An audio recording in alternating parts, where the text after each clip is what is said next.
Hello दोस्तों, आप लोग के अपने प्यारा से यूट्यूब चैनल एग्जाम एनर्जी में स्वागत है।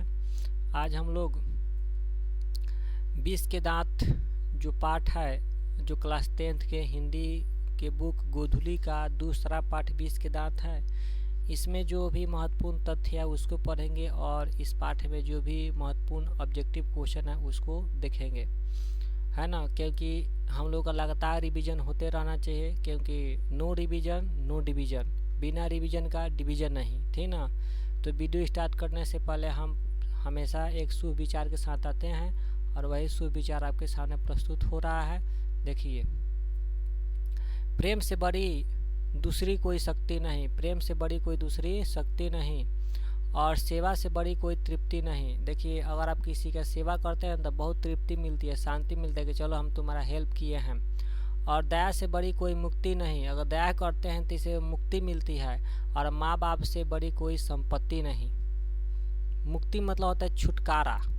कोई व्यक्ति समझे कि हमारे साथ गलती किया, मैंने उसको दया कर दे कि छोड़ो तुमको दंड नहीं देंगे, है ना, तो उसका भी मुक्ति हो गया और समझिए कि हमारा भी टेंशन खत्म हो गया। और माँ बाप से बड़ी कोई संपत्ति नहीं। ये चार बात है, ये हमेशा याद रखना चाहिए, ठीक ना। चलते हैं हम लोग वीडियो की तरफ। अपने विषय वस्तु जो है 20 के दांत, 20 के दांत में जो भी महत्वपूर्ण क्वेश्चन है और महत्वपूर्ण जो तथ्य है इसके बारे में हम लोग देखते हैं। महत्वपूर्ण तथ्य क्या है? 20 के दांत शीर्षक कहानी 20 के दांत तथा अन्य कहानी नामक कहानी संग्रह से ली गई है। यह कहानी मध्य वर्ग के अंतर्विरोधियों को उजागर करती है। मतलब मध्य वर्ग के जो लोग हैं उनके अंतर विरोधी है उसके बात को उजागर ही करती है इस पाठ में। और आपका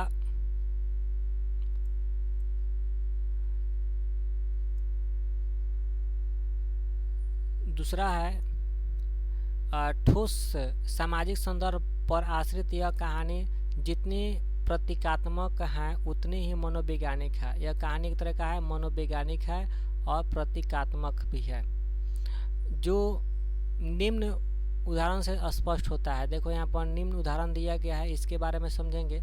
आर्थिक कारणों से मध्य वर्ग के भीतर ही एक और सेन साहब जैसे कि एक श्रेणी उभरती है जो अपने महत्वाकांक्षा और इस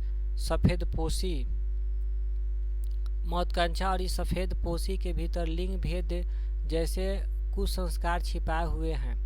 तो दूसरी ओर गिरधर जैसे नौकरी पेशा निम्न मध्यवर्गीय व्यक्ति की श्रेणी है जो अनेक तरह की थोपी गई बंदिशों के बीच भी अपने अस्तित्व की बहादुरी एवं साहस के साथ बनाए रखने के लिए संघर्ष है। मतलब हमेशा ही संघर्ष करते रहता है, ठीक ना। आगे हम लोग देखेंगे। यह कहानी व्यंग के स्तर पर सामाजिक समानता को प्रतिपादित करती है। साथ ही यह कहानी चेतावनी है कि समृद्ध वर्ग के लिए जो निर्धन वर्ग को अपने पैरों की जूती समझता है। सही बात है। यहाँ पर देखिए, जो भी धनिक मनिक लोग होते हैं या जो समृद्ध लोग होते हैं ना, वह गरीब लोगों को, निर्धन लोगों को अपने पैर के जूती के समान समझने लगते हैं, ठीक ना। तो यह समझ एक गलत बात है। और निर्धन लोग आज के समय में अपने अधिकारों के प्रति सहज हो गए हैं। तो इसलिए अब चाहिए कि कोई व्यक्ति, धनिक व्यक्ति है या समृद्ध व्यक्ति है, वह चाहे गरीबों को दबा दे, है ना, निर्धनों को सता ले, तो ये संभव अब नहीं है, क्योंकि हर किसी के पास अब शिक्षा हो गया है। उसमें अब समृद्ध जनों के अहंकार रूपी विषयपूर्ण दांतों को तोड़ने की ताकत पैदा हो गई है। कहानी कला की दृष्टि से इस कहानी को अत्यंत सफल और सार्थक कहा जा सकता है। तो कहानी कला की दृष्टि से इस कहानी को अत्यंत सफल और सार्थक हम कह सकते हैं। चलिए हम आगे अब चलते अपने विषय वस्तु पर और इसका ऑब्जेक्टिव क्वेश्चन देखते हैं। इसमें जो भी महत्वपूर्ण ऑब्जेक्टिव क्वेश्चन है उसको लाया गया है। क्वेश्चन 1 है, 20 के दांत शीर्षक कहानी के कहानीकार कौन है? जो 20 के दांत है, ये 20 के दांत कहानी के कहानीकार कौन है? तो इसका सही आंसर हो जाएगा ऑप्शन देखो मोहन राकेश है, ऑप्शन बी कमलेश्वर है, option C Premchandra, option D है नलिन बिलोचन शर्मा। तो इसका सही होगा नलिन बिलोचन शर्मा। अगला क्वेश्चन है गिरधरलाल कौन है, गिरधरलाल कौन है। तो एक बात आप समझ जाइए कि जो 20 के दांत कहानी है, 20 के दांत कहानी में दो आदमी हैं, जो एक है सेन साहब और एक है गिरधरलाल, एक सेन साहब एक गिरधरलाल। तो सेन साहब एक दंपति व्यक्ति हैं जो धनिक मनिक हैं और उनका एक अपना फैक्ट्री है, ठीक ना। उस फैक्ट्री में काम करने वाला, किरानी के काम करने वाला व्यक्ति था जिसका नाम था गिरधरलाल। तो गिरधरलाल निर्धन व्यक्ति थे, सेन साहब धनिक मनिक व्यक्ति थे। तो सेन साहब के 5 गो पुत्री और एगो पुत्र जिसका नाम था खोखा, थे ना। 5 गो पुत्री और एगो पुत्र जिसका नाम था खोखा। अब 5 गो पुत्री के नाम अलग अलग था। जो सेन साहब की जो पुत्री पांचों थी, ये पांचों से वो जो छोटा था खोखा था, वो बहुत छोटा था, क्योंकि पांचों पुत्री के जन्म होने के बाद लंबे समय के बाद इस खोखा का जन्म हुआ, ठीक ना, जिसका नाम कासू था। कासू और खोखा दोनों एक ही हैं। और जो मदन है, सॉरी, जो गिरधरलाल है, तो गिरधरलाल तो सेन साहब के फैक्ट्री में काम करने वाले व्यक्ति हैं। और सेन साहब के फैक्ट्री में काम करने वाला जो गिरधरलाल है, इनका एक पुत्र है जिसका नाम है मदन। क्या नाम है? मदन। तो यहाँ पर देखिए 2 नंबर क्वेश्चन कहता है कि गिरधरलाल कौन है। तो ऑप्शन ए है कासू का पिता, ऑप्शन बी है मदन का पिता। तो कासू के पिता कौन है? सेन साहब है, तो ये तो होबे ना करेगा। और मदन के पिता गिरधरलाल, यही आंसर होगा। लेकिन फिर भी हम सब पढ़ लेते हैं। शेफाली का पिता, तो सेन साहब के जो 5 पुत्री थी उसका नाम था, एगो का नाम था शेफाली, एगो का नाम था रजनी, एगो नाम आलू। तो ये सब तो सेन साहब को ही प्रतीक दिखा रहा है लो ना। तो इसका सही आंसर हो जाएगा मदन। क्या होगा? मदन। अगला क्वेश्चन है खोखा किसको कहते थे। तो अभी हम बताएं कि खोखा और कासू दोनों एक ही है। तो यहाँ ऑप्शन दिया है कीसू, ऑप्शन बी कुसु, ऑप्शन सी कासू को, ऑप्शन डी केसू को। तो इसका सही आंसर हो जाएगा सी, यानी कासू को। अगला क्वेश्चन हम लोग चलते हैं 4 नंबर पर। मेरा 4 नंबर क्वेश्चन है सेन साहब अपने पुत्र को क्या बनाना चाहते थे। देखो ध्यान समझिए, जो सेन साहब थे ना, उनको आंखों का तारा खोखा था, यानी कासू था। तो वह सोचते थे कि मेरा जो कासू है यह पढ़ लिख करके या तो इंजीनियर बने या नहीं तो हमारे जैसे एक बिजनेसमैन बने, यही सोचते थे हमेशा। ऑप्शन ए है बिजनेसमैन या इंजीनियर, ऑप्शन बी है वकील, ऑप्शन सी है प्रोफेसर, ऑप्शन डी है डॉक्टर। तो इसका सही आंसर होगा बिजनेसमैन या इंजीनियर। अगला क्वेश्चन है मदन की उम्र क्या थी। तो मदन की उम्र जो थी, ऑप्शन दिया है 5 से 6 वर्ष, ऑप्शन 7 से 8 वर्ष, ऑप्शन 3 से 4 साल, ऑप्शन डी है आपका 9 से 10। तो इसका सही आंसर होगा 5 से 6 साल, है ना।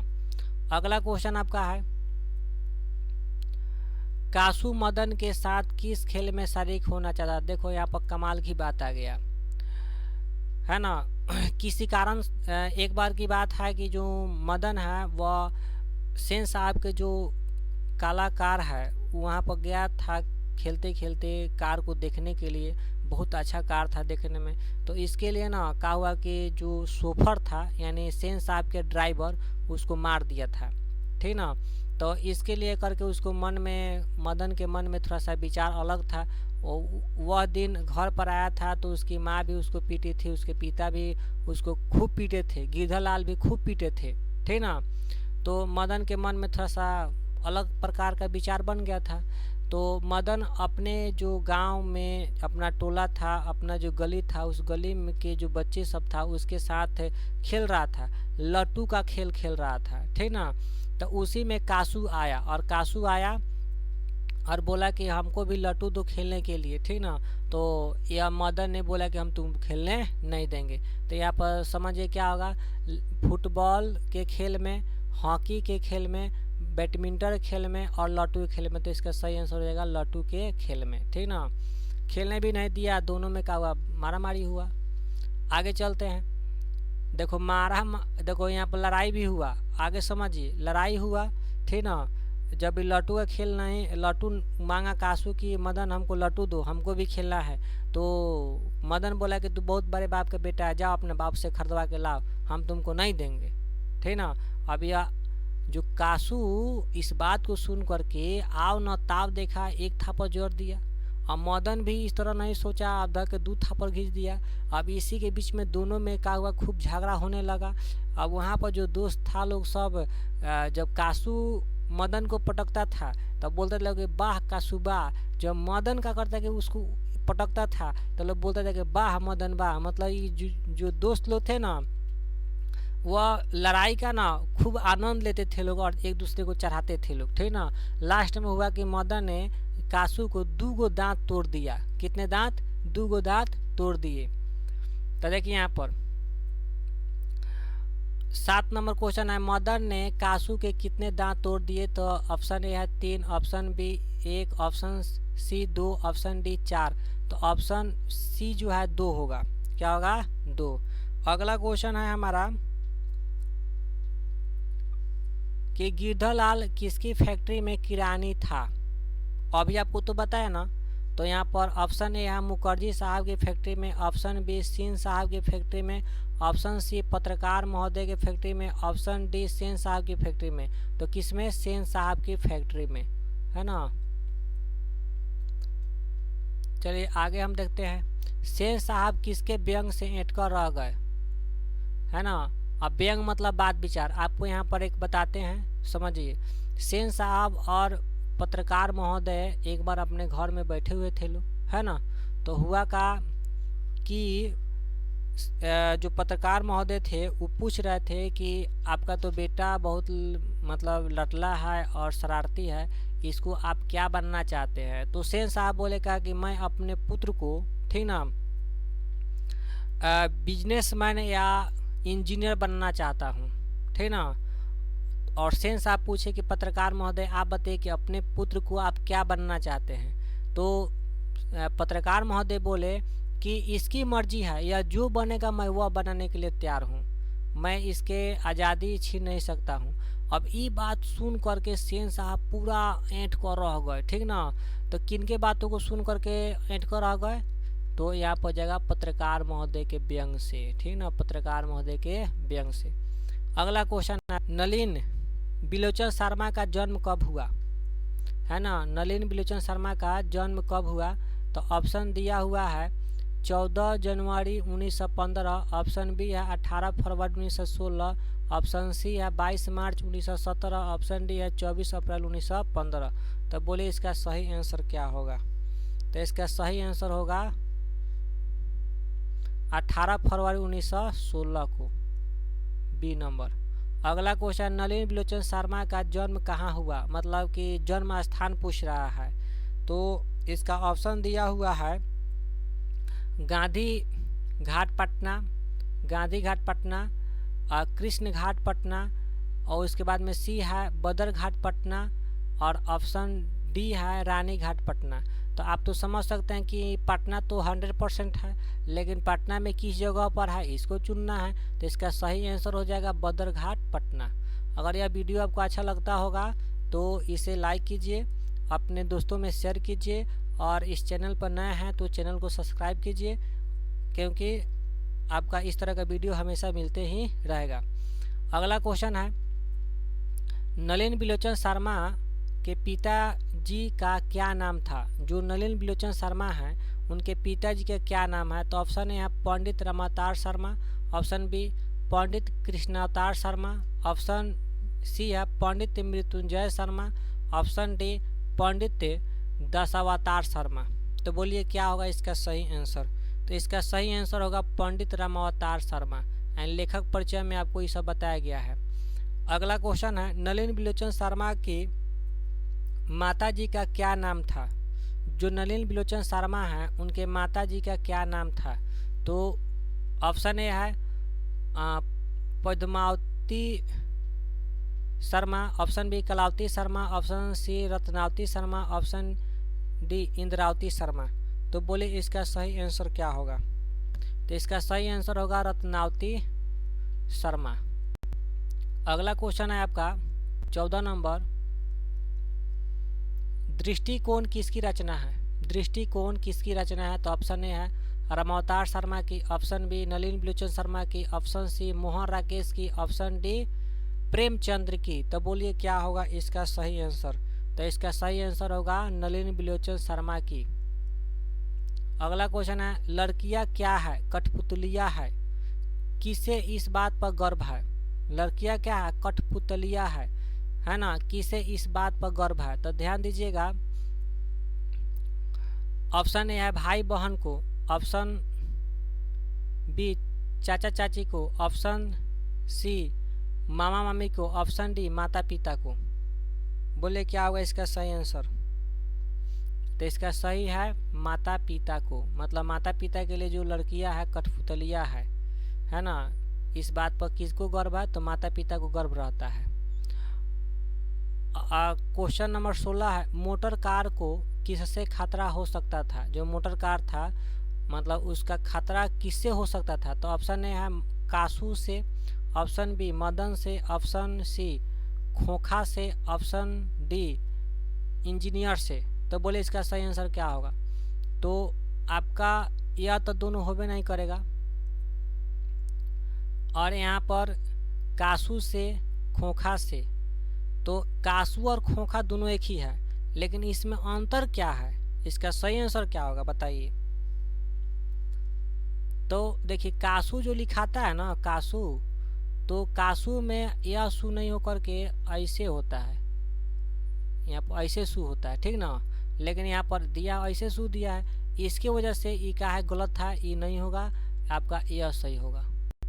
हर्षऊ रहता है, इसमें दीर्घऊ है, देख नहीं, कासू में हर्षऊ रहता है, यानी इधर से सू रहेगा, इधर से सू रहेगा, इस तरह सू रहेगा, लेकिन इसमें गलती दिया है ना, तो इसीलिए आपका यह नहीं होगा, आपका सी आंसर होगा। चलिए आगे चलते हैं, आपको समझ में आ गया होगा। 17 नंबर क्वेश्चन है सेन साहब ने किसे खूब फटकार लगाई? सेन साहब ने किसे खूब फटकार लगाई? तो मैंने आपको बताया कि जो मदन था मतलब लड़का था, उसको कार देखने के लिए मतलब कार अच्छा था तो वहाँ पर गया था, तो जाने क्रम में वहाँ के जो शोफर था सेन साहब का उसको पीट दिए थे। अब यह मदन मतलब कि रो रहा था और झपट रहा था थी शोफर के तरफ, और उसकी वहीं पर माँ थी, ठीक ना, खूब झपट रहा था कि हाँ इसको मार देंगे, ये कर देंगे उसको मारने के लिए। तो सेन साहब गए तो उस मदन की माँ से बोले कि लेकर जाओ इसे, ठीक ना। आज जब सेन साहब ने फैक्ट्री में गए तो फैक्ट्री में किरानी जो थे कौन? गिरधर लाल। तो गिरधर लाल को खूब बोले कि तुम्हारा बेटा बहुत बदमाश है, अभी छोटा है तो बात नहीं मान रहा है ना, आगे जाकर के इसी तरह के लड़का गुंडा बवाली बनता है, ठीक ना। तो खूब फटकारे कौन? सेन साहब। तो किनको फटकारे? यानी गिरधर लाल को। किनको? गिरधर लाल को। तो इसका सही आंसर क्या हो जाएगा आपका बताइए? ए होगा। क्या होगा? ए। मदन को नहीं फटकारे हैं, गिरधर लाल को फटकारे हैं, नहीं खोखा को, न शेफाली को। चलिए आगे देखते हैं। कौवा की जमात में शामिल होने के लिए कौन ललक गया? कौवा के जमात में शामिल होने के लिए कौन ललक गया? तो ऑप्शन ए कबूतर, ऑप्शन बी हंस, ऑप्शन सी बत्तख, ऑप्शन डी मछली। बोलिए इसका सही आंसर क्या होगा? तो देखो कौवा के जमात में जब कासू ने गया था, मदन से बोला कि हमको लड्डू दो, तो वहाँ पर मदन ने बोला कौवा के जमात में है ना शामिल होने के लिए तू ललक गया। तो यानी मतलब कि वह जो मदन था कासू को समझा था कि वो हंस है, मतलब गोरे लोग हैं, हम लोग तो काला व्यक्ति हैं, है कि नहीं। तो यानी हंस, क्या चाहिए? हंस, मतलब वहाँ के लिए सोचा है हंस कासू को। आगे चलते हैं। 19 नंबर क्वेश्चन है आपका, मदन अक्सर किसके हाथों पिटाता था? मदन हमेशा किसके हाथों पिटाता था? तो माता के हाथों से, सेन साहब के हाथों से, खोखा के हाथों से, पिता के हाथों से। तो देखो मदन हमेशा ना अपने पिताजी के हाथ से पिटाता था। जैसे सेन साहब ने गिरधर खूब फटकारे थे तो वह घर पर आके खूब पीटे थे। आज समझिए कि मदन को रोज दिन का कुछ न कुछ उठाना था, 2-4 चमेटा मिलता ही रहता था, ठीक ना। तो यहाँ पर हो जाएगा पिता के हाथों से। तो सही आंसर होगा इसका डी। अगला क्वेश्चन है, नलिन बिलोचन शर्मा की मृत्यु कब हुई? जो नलिन बिलोचन शर्मा जी हैं उनका मृत्यु कब हुआ? ऑप्शन ए है 12 सितंबर 1961 को, ऑप्शन बी है 14 सितंबर 1961 को, ऑप्शन सी 16 सितंबर 1961 को। ऑप्शन डी है 18 सितंबर 1961 को। देखिए सितंबर और 1961 ये तो निश्चित है, खाली डेट कंफर्म करना है। तो बोलिए क्या होगा? तो इसका सही आंसर हो जाएगा आपका 12 सितंबर 1961 को। आंसर ए होगा। चलिए इस तरह से इस पार्ट का ऑब्जेक्टिव क्वेश्चन कंप्लीट हुआ, ठीक ना। वीडियो देखने के लिए धन्यवाद। अगर वीडियो अच्छा लगा हो तो इसको लाइक कीजिए, अपने दोस्तों में शेयर कीजिए, ठीक ना। और इस चैनल पर नए हैं तो चैनल को सब्सक्राइब कर लीजिए।